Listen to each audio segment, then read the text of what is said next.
오늘 요한계시록 22장 보겠습니다. 본문 말씀은 1절에서 5절까지 보겠습니다. 제가 받들어서 읽겠습니다. 또 그가 하나님과 어린 양의 왕자로부터 흘러나오는 수정같이 맑은 생명수의 정결한 강을 내게 보여주니라. 그 도시 거리 한가운데와 강의 양쪽에는 생명나무가 있어서 그것이 12종류의 열매를 맺고 달마다 자기 열매를 냈으며 그 나무의 잎사귀들은 그 민족들을 치유하기 위하여 있더라. 다시는 저주가 없으며 오직 하나님과 어린 양의 왕자가 그것 안에 있으리니 그분의 종들이 그분을 섬기며 그분의 얼굴을 볼 것이요 그분의 이름이 그들의 이마 안에 있으리라. 거기에는 밤이 없겠고 등잔불이나 햇빛이 그들에게 필요 없으니 이는 주 하나님께서 그들에게 빛을 주시기 때문이라. 그들이 영원 무궁토록 통치하리로다. 아멘. 자, 인간의 몸을 보면 70%가 물로 이루어졌다고 합니다. 그래서 사람들의 삶은 물과 떨어져서는 살아갈 수가 없어요. 인간의 역사 가운데 이렇게 도시가 형성되는 걸 보면 도시도 주로 강들을 끼고 발달하는 것을 볼 수가 있습니다.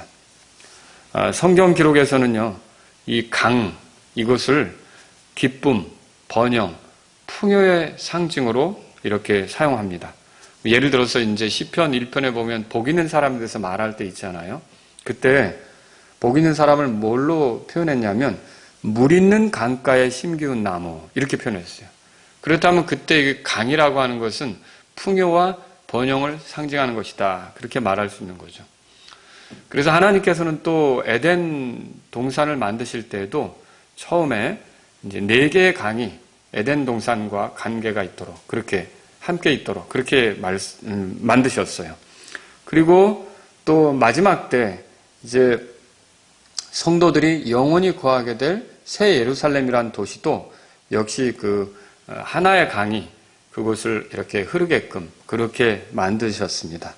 자, 이 강을 오늘 성경에서는 뭐라고 말하냐면 1절에 보시면은 수정같이 맑은 생명수의 정결한 강 이렇게 불러요.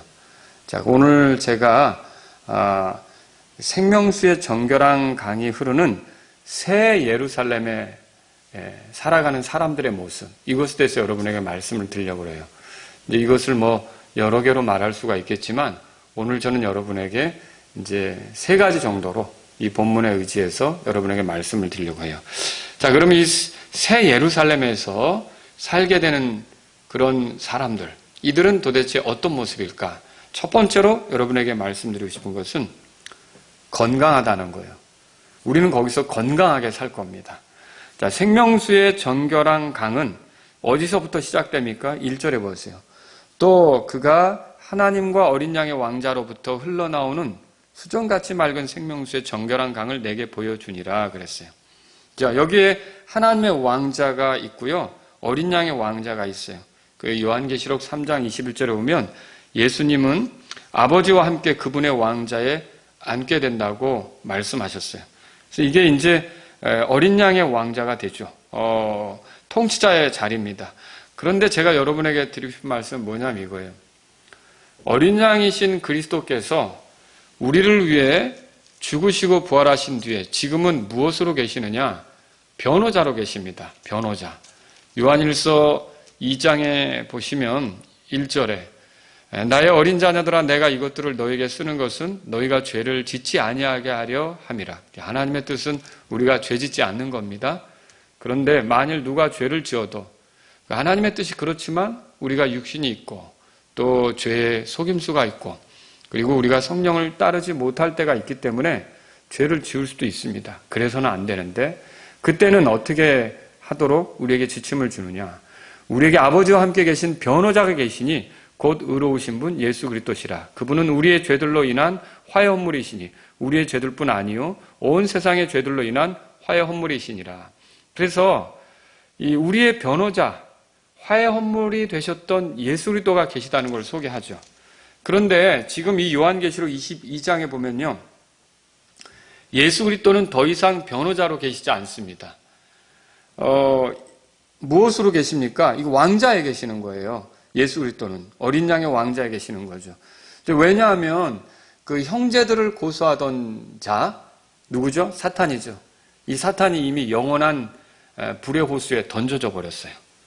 그러니까 성도들을 고소하거나 비방하거나 정죄하는 자가 더 이상 있지 않습니다. 그러면 주님께서는 변호자로서 있을 필요가 없는 거예요. 여러분, 우리가 이 땅을 살아가는 동안 누군가에게 고소를 당한다. 이거 잘못이 없어도 스트레스입니다. 그리고 비난받는다. 이거 굉장한 스트레스죠. 이런 것들이 다 몸을 상하게 하고 피곤하게 하고 건강을 해치는 것이죠. 그런데 새 예루살렘에서는 예수 그리스도께서 변호자의 위치에 계신 게 아니라 어린 양의 왕자에 계시는 거예요. 이 말은 곧 무슨 뜻입니까? 그분이 더 이상 변호자로서 계시지 않는데 이거는 그 누구도 우리를 더 이상 고소할 수 없고 정죄할 수 없고 비난할 수 없는 그 주님의 통치만 거기에 있는 그런 도시에서 우리가 살게 된다는 거예요. 이건 우리를 굉장히 즐겁게 하는 환경입니다. 우리가 더 이상 스트레스 받지 않게 하고 우리를 아주 건강하게 만드는 그런 환경이라는 거죠. 또 생명수의 정결한 강은 이게 그 어린 양의 왕자에서부터 흘러나와 이 새 예루살렘 거리 가운데로 흘러갑니다. 자, 계시록 22장 17절에 보면 주께서는 이 생명수에 참여하도록 사람들을 초청하십니다. 17절 제가 읽습니다. 성령과 신부가 말씀하시기를 오라 하시는도다. 듣는 자도 오라 할 것이요 목마른 자도 올 것이요 또 누구든지 원하는 자는 값없이 생명수를 취하라. 이게 무슨 말입니까? 이 영원히 영원히 준비된 그 하나님의 도시, 여기에 참여하라는 거죠. 이 도시에는 생명수가 흘러가고 있거든요. 이 도시에 참여하라고 하나님께서 초청하시는 거예요. 그런데 이 도시에는 누가 참여합니까?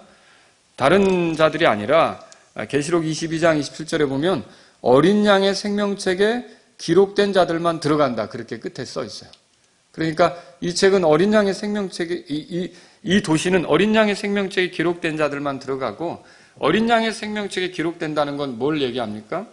어린 양이신 그리스도 예수께서 자신의 죄 때문에 십자가에서 피 흘려 죽으셨고 또 부활하셨으며 자신의 구원자가 된다. 그 어린 양이신 예수님께서 화해 헌물로서 하나님 앞에 드려져서 자기를 하나님과 화해시키고 하나님과 가깝게 한다. 이렇게 믿는 사람들만 이 도시에 참여할 수 있다는 거죠. 그래서 누가 이 도시에 사느냐? 예수님의 피로 죄들을 용서받고 구원받은 성도들이 이 도시에 살게 되는 거죠. 자, 생명수의 전결한 강 양쪽에는 생명나무가 있다고 그렇게 말하고 있어요.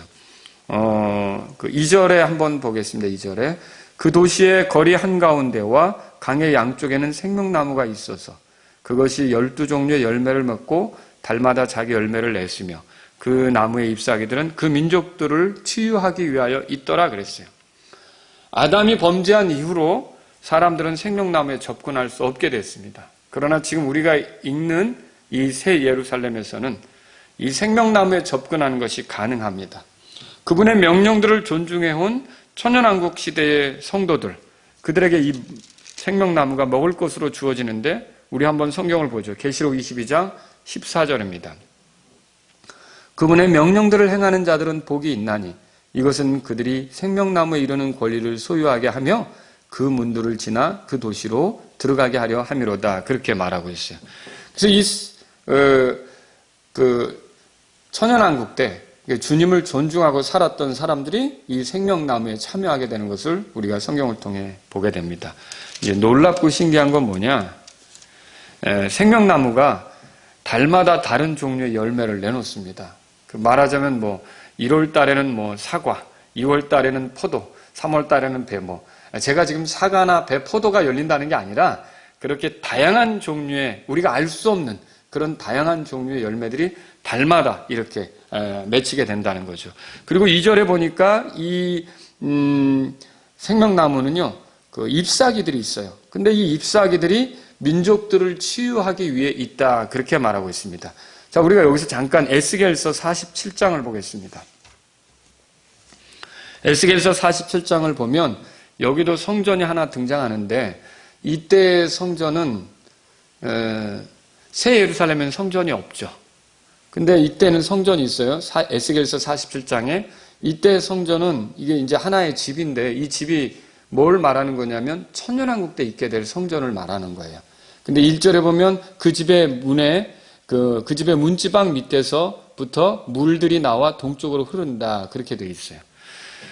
그리고 이 물이 흘러가는데 이 물들을 이렇게 이제 측량해 보면 1000규빗을 측량했을 때 발목까지 온다. 그게 이제 여기 나옵니다. 그 3절에 나올 거예요. 그 다음에 다시 1000규빗을 측량하면 이게 1000규빗이면은 얼마가 되겠습니까? 이제 1규빗이 45cm 정도 되니까 여러분들이 그걸 생각해서 계산해 보시면 될 겁니다. 자, 그리고요, 여기 보면 또 1000규빗을 측량하면 무릎까지 이른다. 그렇게 돼 있어요. 그 4절에. 다시 1000규빗을 측량하니까 이제는 어떻게 되느냐? 허리까지 그 물이 이른다. 그렇게 돼 있어요.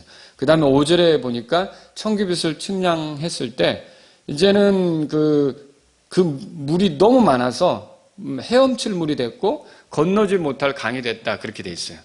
그렇게 돼 있죠? 그런데 이 강, 그러니까 이 강에 보면 7절에 이제 내가 돌아왔는데 보라 그 강 두 개 이쪽과 저쪽에 나무가 심이 많더라. 그렇게 돼 있어요.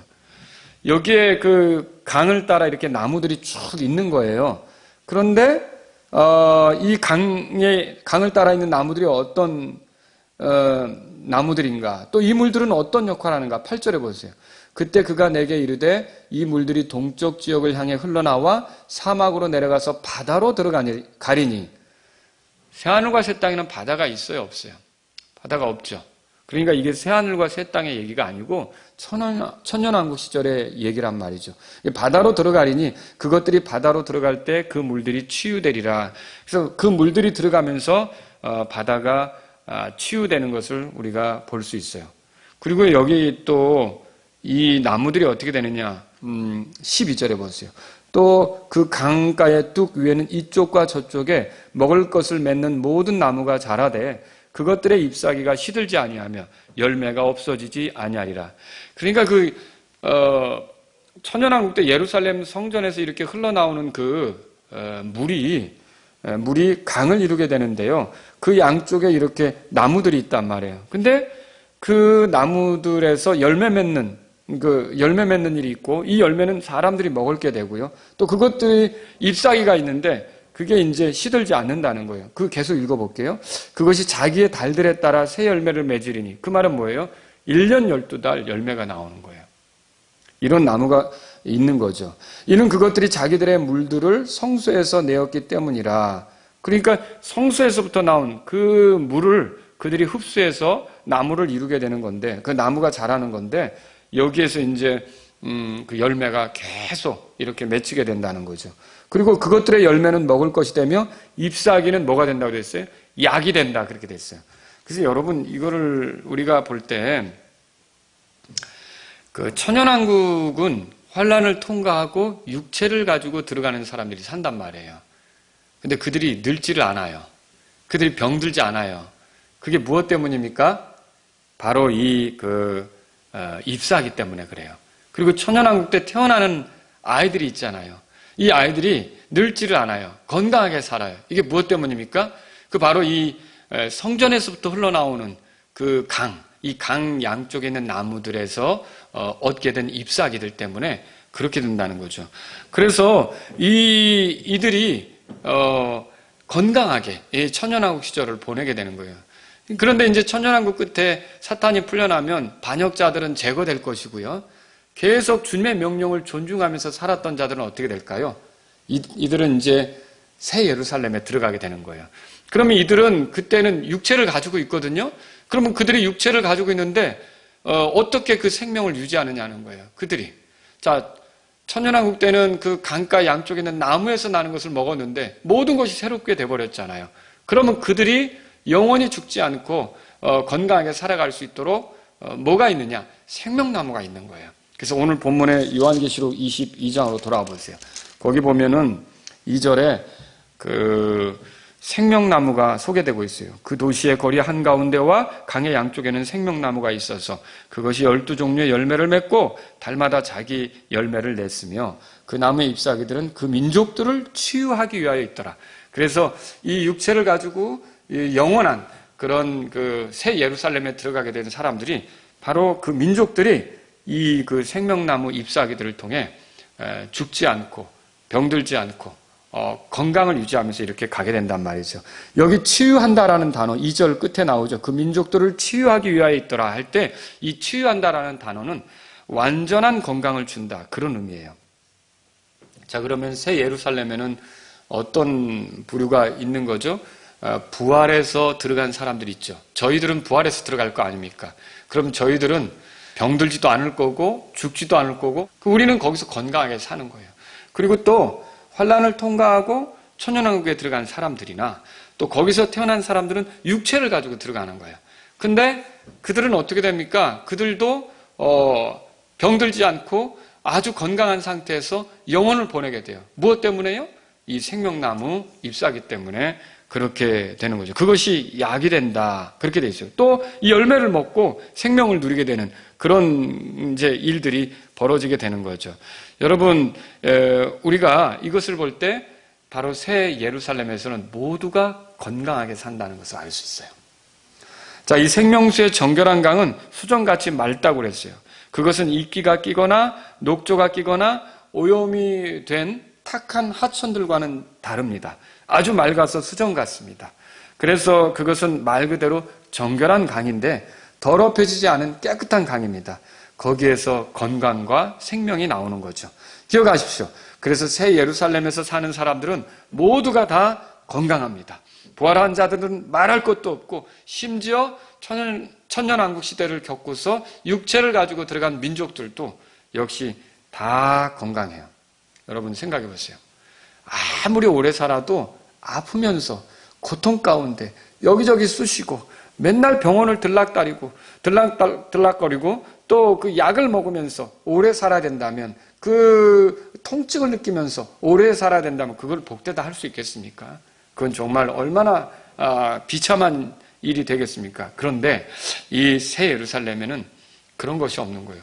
모두가 다 같이 건강하게 우리가 갈 거처에서 우리가 장차 주님과 영혼을 보내게 될 장소에서 우리가 모두 여러분이 건강하게 산다는 사실로 인해 하나님을 찬양하시기 바랍니다. 두 번째로 여러분에게 드리고 싶은 말씀은 이 새 예루살렘에서 사는 사람들의 모습이 어떠냐? 그분을 섬긴다는 거예요. 어린 양이신 예수 그리스도를 섬기고 하나님을 섬기며 살게 됩니다. 자, 3절에 보세요. 거기에는 저주가 없다 그렇게 써 있어요. 제가 읽습니다. 다시는 저주가 없으며 오직 하나님과 어린 양의 왕자가 그것 안에 있으리니 그분의 종들이 그분을 섬기며 그렇게 돼 있어요.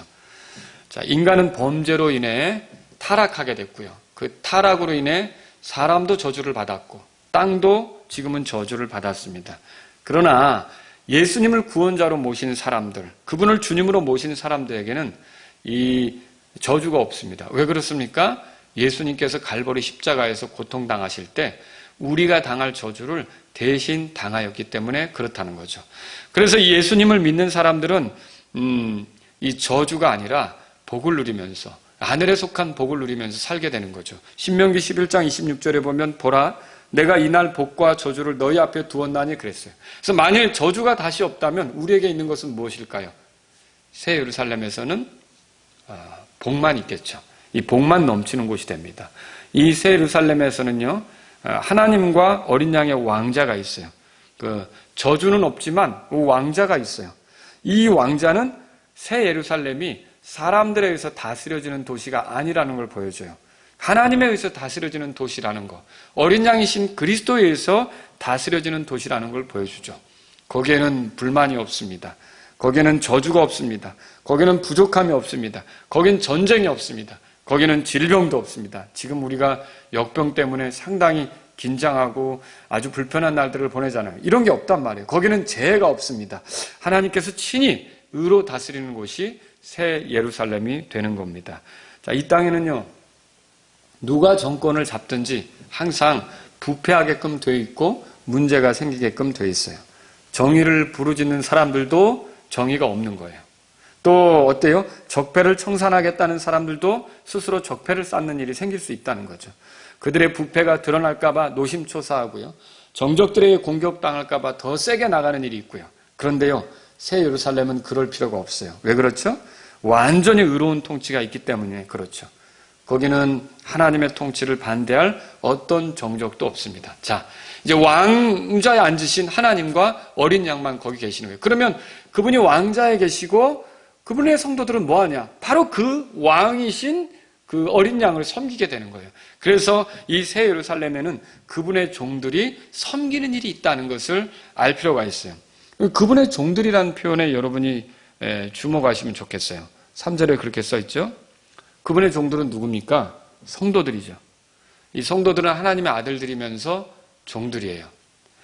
자, 어떤 분은 제게 와서 그리스도인들이 하나님의 아들들인데 왜 자꾸 종이라고 설교하느냐라고 이렇게 지적한 적이 있으세요. 자, 저는 그런 분들에게 말씀드리고 싶어요. 제발 성경 기록을 한쪽으로만 보지 말라고 말씀드리고 싶어요. 그리고 내가 믿고 싶은 것만 골라 믿지 말라고 말씀드리고 싶어요. 그리고 성경 기록이 말하는 것을 골고루 다 살펴가면서 이렇게 믿으라고 말씀드리고 싶어요. 우리가 성경을 통해 보면 로마서 1장에 바울이 로마 교회에게 편지를 보내면서 자기 자신을 뭐라고 소개했느냐? 예수 그리스도의 종 그렇게 소개했어요. 그리고 또 디도서 1장 1절에 보면 바울이 그 디도에게 이 개인적인 편지를 보내면서 자기 자신을 뭐라고 소개했느냐? 하나님의 종 이렇게 소개했어요. 그러면 바울은 자기가 하나님의 아들인 것을 몰랐습니까? 하나님의 아들인 걸 알지요. 그렇지만 하나님의 아들이면서 또한 자기가 하나님을 섬기는 하나님의 종이고 그리스도를 섬기는 예수 그리스도의 종이라는 점을 잊지 않았다는 거예요. 이게 섬기는 측면에서 그 자신을 그리스도의 종, 하나님의 종 이렇게 표현했단 말이에요. 그 우리가 아들로서 누리는 게 많죠. 근데 우리가 아들로서 누리는 것만 생각할 게 아니라 또 한편으로는요, 우리가 여전히 이 왕이신 그리스도, 어린 양, 하나님 이분을 섬겨야 하는 그런 종들이라는 것도 잊어서는 안 된다는 거죠. 이걸 우리가 이 성경을 통해서 봅니다. 그래서 우리가 하나님의 아들 된 특권 누리지만 그 새 예루살렘에서도 여전히 종들로서 그분을 섬기는 그런 기회를 갖게 되는 걸 성경을 통해 보게 된다는 거죠. 자, 그분의 종들의 특권은 뭐죠? 4절에 보십시오. 그분의 얼굴을 볼 것이요. 야, 놀랍죠? 예, 그 다음에 그분의 이름이 그들의 이마 안에 있으리라. 자, 그분의 종들에게 주어진 특권은 뭐냐? 그분의 얼굴을 보는 거예요. 이게 상상이 가십니까? 모세가 주님께 이렇게 요청한 적이 있죠. 출애굽기 33장 18절에 보면 주의 영광을 내게 보여주옵소서. 그때 주님께서 뭐라고 말씀하셨습니까? 20절에 보니까 33장, 출애굽기 33장 20절에 나를 보고 살 자가 없을 터이므로. 그 주님 보고 살 자가 없대요. 그래서 출애굽기 33장 23절에 뭐라 그럽니까? 네가 내 뒷부분은 보되 내 얼굴은 보지 못하리라. 그렇게 말씀하셨어요. 그래서 주님이 지나가시는데 그 뒤만 보았던 것을 우리가 성경을 통해 보는 거죠. 이렇게 주님의 얼굴을 본다는 것은 우리에게 어려운 일이라는 거예요. 또 삼손의 아버지 마노아를 아시죠? 이 마노아가 천사의 방문을 받게 됐어요. 그런데 이 천사의 방문을 받고 마노아가 뭐라 그러냐면 사사기 13장 20절에 우리가 하나님을 보았으니 반드시 죽으리라. 이렇게 걱정해요. 염려한단 말이에요. 자, 그는 천사만 본 것도 위험을 느꼈던 거예요. 그런데 주님을 직접 본다면 얼마나 두려운 일이 되겠습니까? 그런데 새 예루살렘에서는 어떤 일이 벌어져요? 우리가 다 같이 그분의 얼굴을 뵙게 된다는 거죠. 이게 얼마나 놀라운 일입니까? 그분을 뵙게 된다는 거예요. 자, 예수님께서 이 땅에 활동하실 때 제자들 그리고 유대인들은 그분의 얼굴을 직접 보았습니다. 이 말씀을 듣고 있는 여러분 중에 예수님을 직접 보신 분이 있습니까? 사실 저도 그분의 얼굴을 직접 본 적은 없습니다. 베드로의 말이 사실입니다. 베드로전서 1장 8절에 보니까 이렇게 써 있어요. 너희가 그분을 보지 못하였으나 사랑하는도다. 지금도 너희가 그분을 보지 못하였으나 믿으며 이루 말할 수 없고 영광이 가득한 기쁨으로 기뻐하니.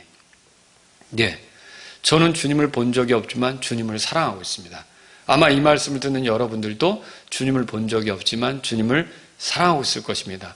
그저 말씀에 의지해서 주님을 사랑하고 있을 것입니다. 그런데 언젠가 우리가 사랑해온 바로 그 예수님을 보게 될 거예요. 언젠가 우리를 위해 이 땅에 찾아오신 그 어린 양을 우리가 보게 될 거예요.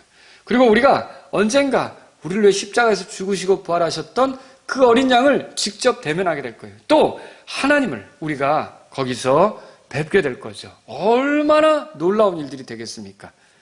그때 찬송가에 있었던 그런 내 주 예수 배울 때 그 은혜 찬송하겠네 라는 노래가 과연 그대로 실현되는 것을 경험하게 될 거라는 거죠.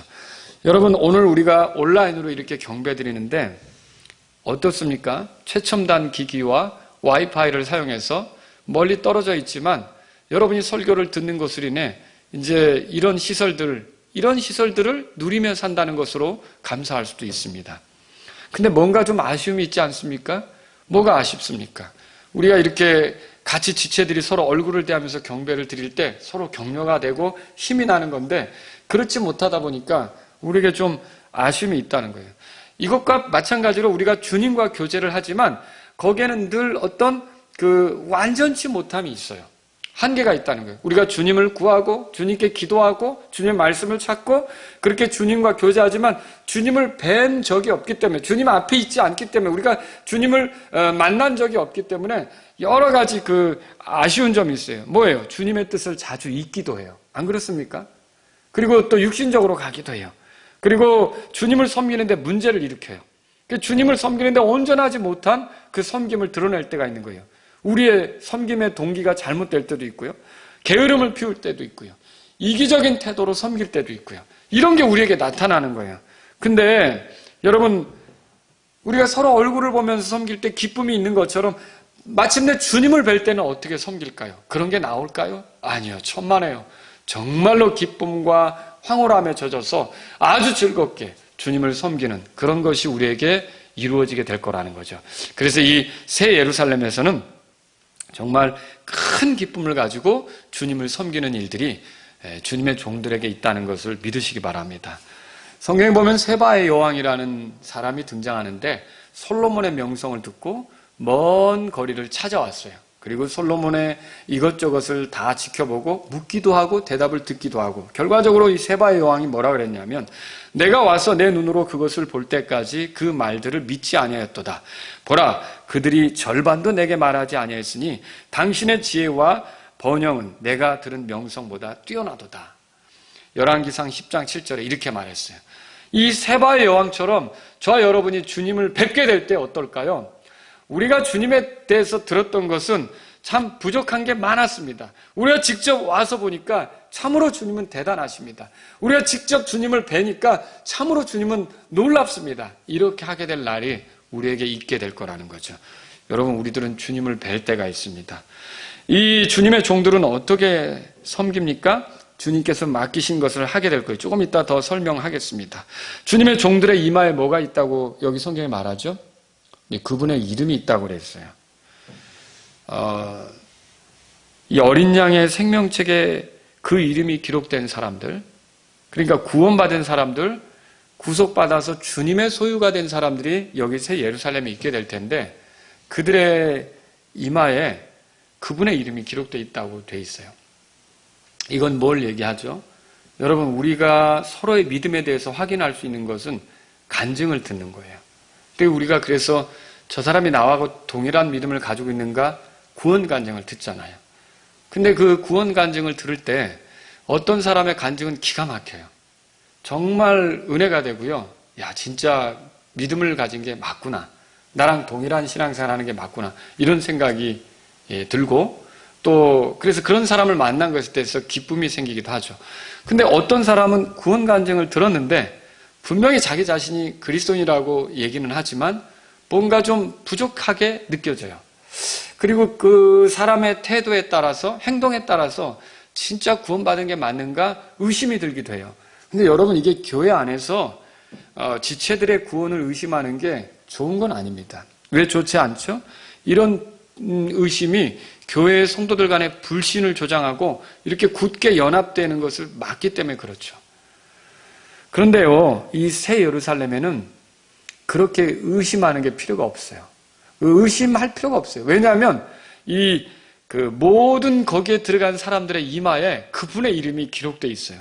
이것은 뭘 얘기합니까? 모두가 그분의 소유라는 표가 붙어 있는 거예요. 모두가 그분에게서 구원받은 자들이라는 표가 붙어 있는 거예요. 모두가 그분에게 구속받은 자들이라는 것을 이렇게 그분의 그 이름이 그 이마에 있으면서 표로 나타나는 거죠. 마치 환란 시절에 짐승의 표를 받고 적그리스도에게 속한 자들임을 드러내었던 어떤 믿지 않는 자들이 있었던 것처럼 이 새 예루살렘은 모두가 그 이마에 그분의 이름을 가진 채 다 그분께 속한 사람들이라는 표시를 명백히 하는 거예요. 그러니까 서로에 대한 불신이나 서로에 대한 의심이나 이런 게 있겠어요? 얼마나 잘 화합하고 얼마나 잘 하나가 되면서 섬기는 그런 그 모임이 되겠습니까?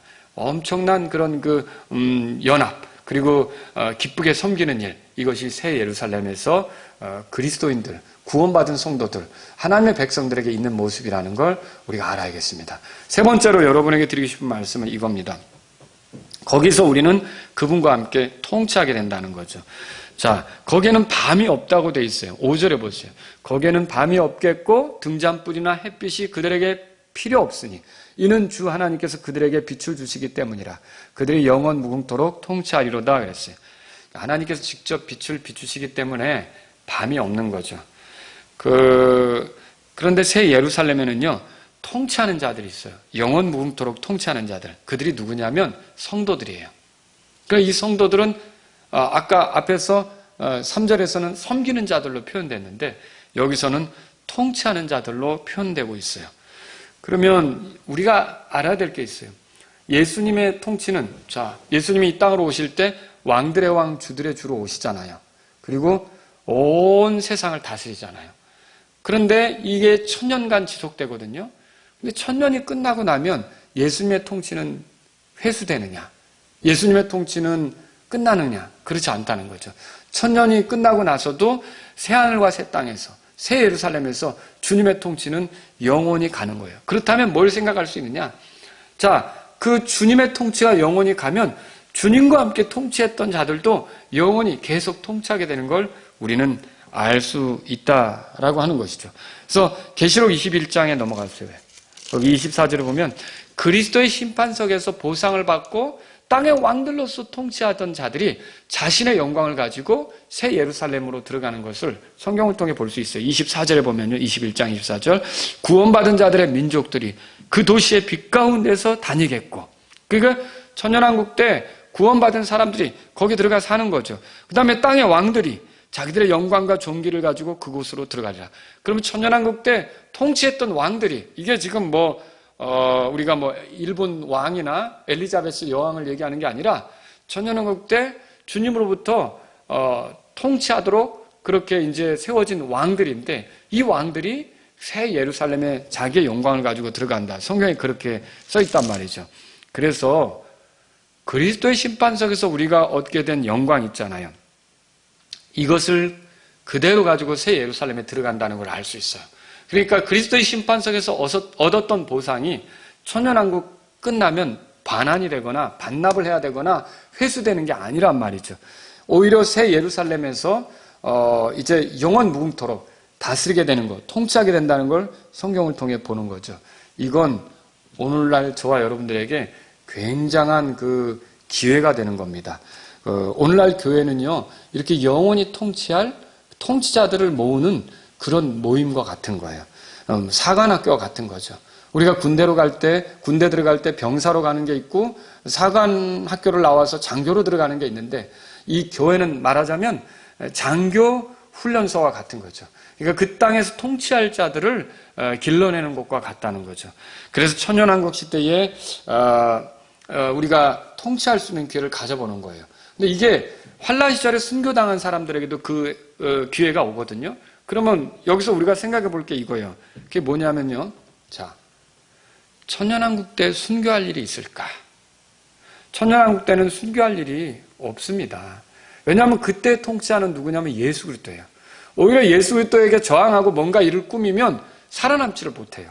그러니 천년왕국 때는 누가 이렇게 순교하고 그런 일들이 있겠어요. 그러나 지금, 그리고 환란 시절은 어때요? 그 천년왕국 때 통치하는 예수 그리스도시지만, 오는 세상의 왕은 예수 그리스도시지만, 현 세상의 왕, 현 세상을 통치하는 자는 누굽니까? 사탄이에요. 그 사탄의 통치 아래 우리가 핍박도 받고 순교도 할 수 있어요. 고통스러운 일들을 당할 수 있다고요.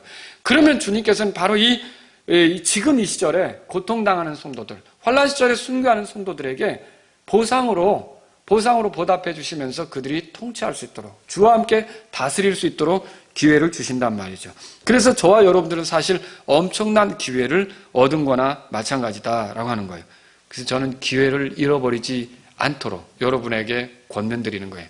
지난주 오후에 제가 에서에 대해서 말씀을 드리면서 장자로서의 기회를 가졌지만 그 장자권을 놓치고만 에서처럼 우리도 이런 보상을 누릴 수 있는 기회를 가졌지만 우리가 육신적이 될 때, 우리가 속된 자가 될 때 얼마든지 이것을 잃어버릴 수 있다는 경고를 여러분에게 드렸던 것입니다.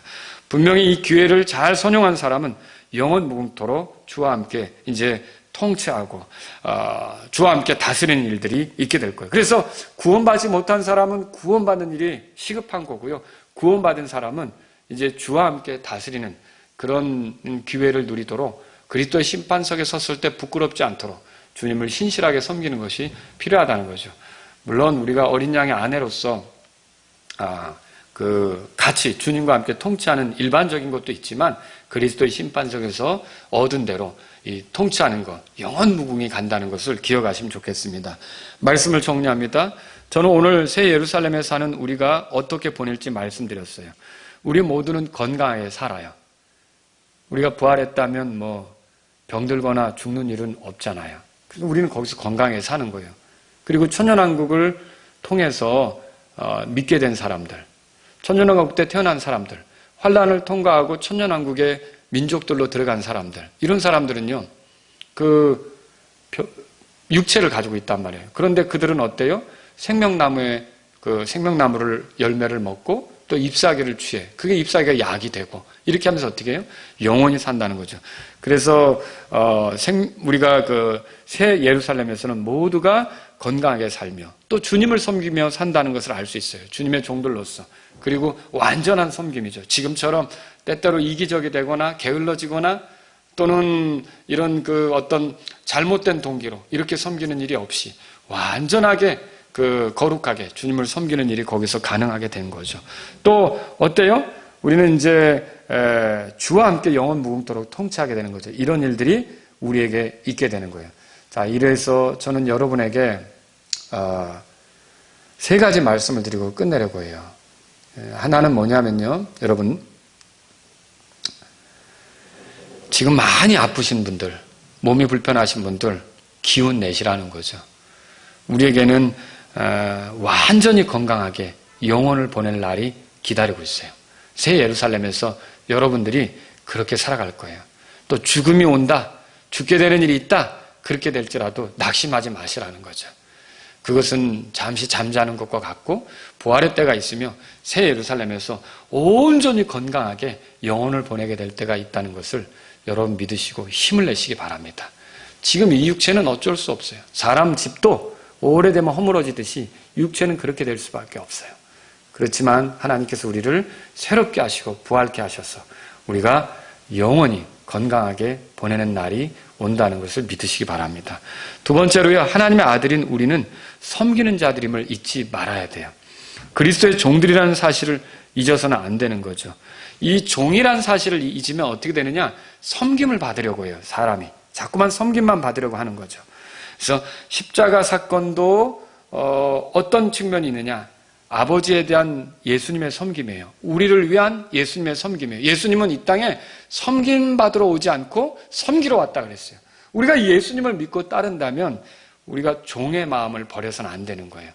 내가 아들로서 누리는 것도 있지만 또한 종으로서 마땅히 주님을 섬겨야 하는 위치라는 것도 망각하지 말고 겸손히 주님을 섬겨나가는 저와 여러분이 될 수 있기를 바랍니다.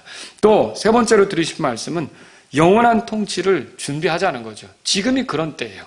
그리스도의 심판석에서 받는 보상으로 1000년만 보내는 게 아니에요. 그 1000년이 끝나면 회수되는 게 아니라 그랬잖아요. 우리의 수고는 헛되지 않고 영원한 통치를 가져오게 되는 거예요. 우리가 이런 걸 믿는다면 이제 좋은 의도로, 하나님을 사랑하는 의도로 이렇게 주님을 섬겨야겠죠. 누군가 보이기 위한 거, 내세우기 위한 거, 내 자랑거리를 만들기 위한 그런 식의 섬김이 아니라 우리가 정말 주님을 사랑하고 형제들을 사랑하고 이루어진 혼들을 사랑하는 마음으로 주님을 섬기는 저와 여러분들이 될 수 있기를 바랍니다. 이런 멋진 새 예루살렘에서의 삶을 기다리면서 주님 만나기를 예비하는 저와 여러분들이 될 수 있기를 바랍니다.